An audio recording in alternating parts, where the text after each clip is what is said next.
Metro Detroit, home to thousands of registered sex offenders, and many live right by the schools that your children attend.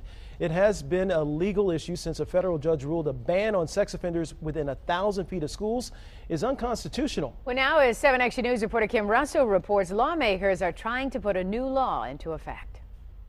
A federal judge ruled that Michigan's law banning sex offenders from coming within 1,000 feet of a school was unconstitutional. So now that law has been thrown out. But Senator Rick Jones has introduced new legislation he says will again protect kids. I want to say to judges, now we're back. Michigan is back. We have a constitutional law.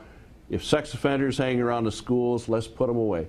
Senator Rick Jones says when a federal judge said Michigan's law wasn't clear or constitutional, instead of letting it be thrown out, he went to work to fix it. Working with a bank of attorneys for months, we think we have it as clear as possible and we meet all the federal regulations.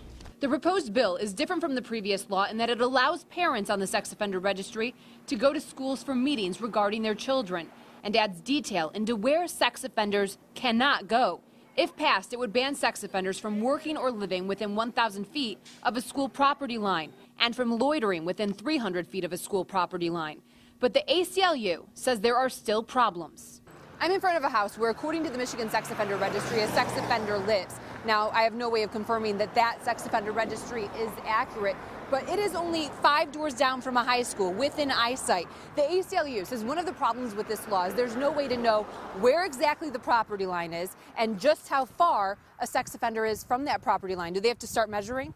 Nobody's going to have any clue as to whether they broke the law. Legislative Director for the ACLU of Michigan, Shelley Weisberg, says Michigan has the 4th largest sex offender registry in the country, and the law will impact many rehabilitated and low-risk offenders. This is a map the ACLU made of Grand Rapids. There's just no place that you could live or work.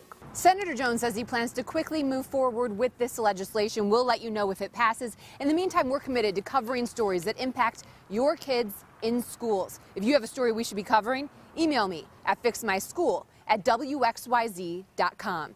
Kim Russell, 7 Action News.